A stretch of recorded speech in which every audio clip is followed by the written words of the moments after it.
194.5 kilometers of racing today, and 176 riders at the start. As suddenly they fan out and the rider falls in the middle and takes out one of the riders from AG2R. It was a CCC rider who yellow jerseys for Jumbo there. That is Dylan Groenewegen, who is down. Peter Sagan is going to open up with all houses here.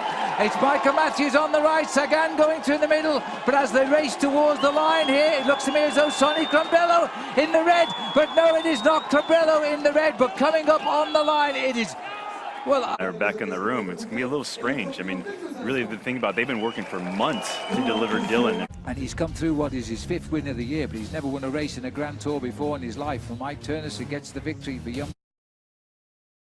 An important one, a 27.6 kilometre team time trial around the Belgian capital. Now Team Ineos had a chaotic lead up to the Tour, losing Chris Froome to injury. But with defending champion Geraint Thomas and rising star Egan Bernal, they still boast 2 of the race favourites, setting the tone here with a fine opening effort of 29 minutes and 18 seconds. Good effort from Thibaut Pinot & Co, only 12 seconds down on Ineos. France's other big hope though, Romain Bardet, shipped a minute with AG2R Le Mondial. Katusha Alpecin were the first to threaten Ineos' time. Jumbo-Visma meanwhile were on a mission, going full gas to defend Mike Turnison's yellow jersey. They had 16 seconds in hand at the second checkpoint. Wout van Aert leading the remaining 5 riders to the line as they made it back-to-back wins. Now 2 wins in 2 days, and they saw off Team Ineos here by a remarkable 20 seconds. Low party at the top of the standings, with Jumbo-Visma occupying the top 5 spots. Gianni Moscon's the highest placed of the Ineos riders, 30 seconds back, with Elliott. 215 kilometers, 134 miles straight south until you get just outside of Epernay. And these are the climbs that everybody, a lot of riders getting dropped now. So really tough stage so far, and getting tougher as they go closer to the finish line. Chasing this man, Julian Alaphilippe, trying to go solo from a long ways out. And he's gambled he can make it to the finish. 33 seconds, they are not increasing him. The lead car, the Tour de France, has flown past our windscreen, otherwise he's going to make the right turn, which is only 100 meters away. Well, if Alaphilippe gets to our window, and there he goes with that advantage. No way they're catching Alaphilippe today. He's behind, but it's all too late. He made the move, he won the day. Older, but nonetheless, and you have to remind yourself, you've seen that 26 seconds to second place, and you have to remember that he did that by himself. Really, I just keep on scratching my head how he did that on the national road all by himself, and then really still having the amount of horsepower left to go over the Ooh, it's a new one.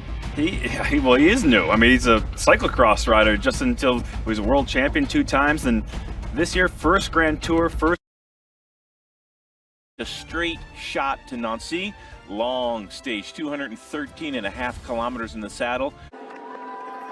Doing the lead out for Viviani. There's Viviani. There he is, dodging in and out in the blue jersey. 1 kilometers to go. It's the yellow jersey trying to lead out for his teammate. I tell you, the yellow jersey is a good sprinter, but he's moved safely out of the way to open up the sprint. 800 meters to go. Viviani has got to come from a 5th place position here. Boxed in on the entrance. Viviani through on the inside as he goes shoulder to shoulder with UAE. And that rider is 126. That's Christophe beaten on the line. Viviani made it all too easy at the end of the day. It's his first ever win in a stage of the Tour de France. He's not been back since 2014. The race course, 2 Cat 3s and 2 very difficult Category 2 climbs. A lot of King of the Mountains points up for grabs. They line up for the finish. Where is Sagan? Because he's the man to beat in a race like this. He's going to have to come through on the barriers though. And even Julian Alaphilippe thinks he might still have a chance as they race up towards the line. The final lead out now, the break on the left here, and now goes Sagan just off camera as he comes through. Boy, he made sure of this one as he races to the line. Trentin in 2nd place, or is he going to make it? As the white jersey took him on towards the line. No doubt about the winner, Bob. Peter Sagan rode a perfect race today. Peter Sagan dominating the sprint. It's his first stage win of this year's Tour de France in brilliant fashion. His team worked so hard throughout the day. Great win for their squad and Peter Sagan. 160.5 kilometers of racing today. 175 riders at the start, 1 non-starter. Number 112, Patrick Bevan of Team CCC. 6.9 Ks. Gradients in the top over 23%. So steep, some of the steepest climbs in all of professional cycling. Collected riding by the Ineos squad. I'm surprised to see that, but not sensing any panic so far. Here's our 2 leaders. It flattens out a little bit and then kicks up savagely for the last kilometer. 13% still on pavement, then 11%, and then 20% on the dirt. Here's the bad road now. We'll take you back to Fausto Coppi in 1952 on Alpe d'Huez.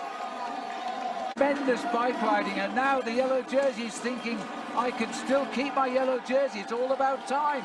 Pino is sat on his back wheel. Last 50 meters, look how steep they are, Phil. Just a few more meters to the finish line between Dylan Toombs and Tour de France glory. Rob, he cannot believe it. The shake of their heads. He's going to win the stage, and he has won it. Somebody catch that man. Look at Alaphilippe attacking. Oh, this man says, you're not having my jersey. Watch the clock. He needs 1:25 over this rider. Well, no more, because he didn't get the 10-second win bonus. Come on, dig in. It reminds me of the days of Thomas Voeckler when he tried to save the yellow jersey and did against Lance Armstrong. Geraint Thomas getting the better of Julian Alaphilippe just before the finish line. Thibaut Pinot trying to get back on terms to Geraint Thomas. I'm not so sure Ciccone hasn't done this. We'll have to wait. We'll have to wait. I think Ciccone may have got it by a couple of seconds. 105 to Maurice, 144 Thomas, 146 Pinot. I don't know if we've got any more, but it looks as though we're going a little bit further back now. But some very surprising. Overall standing is confirmed. Ciccone is the new leader of the Tour de France by just 6 seconds. Alaphilippe just couldn't quite hold on. Medieval City was the start town a few hours ago. Cat 4 taken out by the breakaway, a Cat 3 and another Cat 4 climb still on the race course, but the closing mile is almost as flat as a pancake. So there is TJ very slow to get up and obviously hitting that warning barrier, but it's not going to be an easy day. They look like grazes more than a deep cut there. The Groenewegen on the left, Sagan goes to the middle, Caleb Ewan rushing up on the right with quite a flourish. It is going to be his boy. Well, that'll go to the photo, but now. Oh, it wasn't half. So close. On the road to Saint-Etienne today, that's the bridge of Saint-Laurent. There might well be no change in the race lead tonight. De Gent now will consider the victory. Can he survive? Just under 8 miles to the finish. Back in, gets round that corner. It's a 5-second bonus and he's 6 seconds behind. He can't take the lead as Pinot tries to challenge him here. Alaphilippe gets the 5 seconds. He's now 1 second behind him. If they know now it's flat out, 1.3 miles for the leader to the finish. Get yellow, but he's been the champion of the Tour de France today. This is the man who will get yellow, Julian Alaphilippe. So he'll get a second stage win in the Tour de France, but this one, he cannot believe it. 200 kilometers, I've won an incredible stage. And behind, Thibaut is taking on Alaphilippe, who will get third. It makes no difference. Julian Alaphilippe is back in yellow. Riding a great tour just now from New Zealand, and the Jumbo-Visma team is now into fourth place. Pretty solid tailwind is predicted to blow throughout today's stage, so should be a pretty fast average speed. There is this tough Category 1 climb, so if the break... So they've caught him at 9.4 miles to go. 8 men now in the lead from the original 15. Pulserberger now paying for those efforts. 15 kilometers from the finish. A kick, because I think the Belgian will go first, and he's going right now. Thijs Benoot gone. Impey wants to give him a lead. As he comes across, Impey takes for his back wheel. They'll come off this bottom bend. Daryl Impey's got some power in those legs. He jumps away. He says, I'm the champion of South Africa. I am the winner of today's stage of the Tour de France.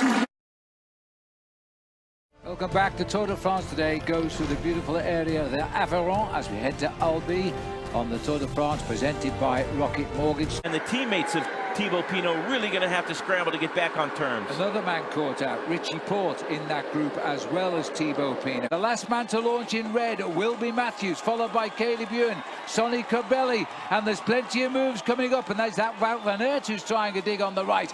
Caleb Ewan is going. They boxed out Peter Sagan, and Viviani has come from the right, from absolutely nowhere. Viviani and Wout van Aert go to the line, and it goes to the finish. And I'm not sure, but he seems to think he's won it. I wonder if he has. Wout van Aert may have used this again. I think came across in that. Yes, he'll have got 5th place second. It's close, but it's a country mile if you're Elia Viviani. Wout van Aert, an explosive acceleration, and when he went, nobody had an answer.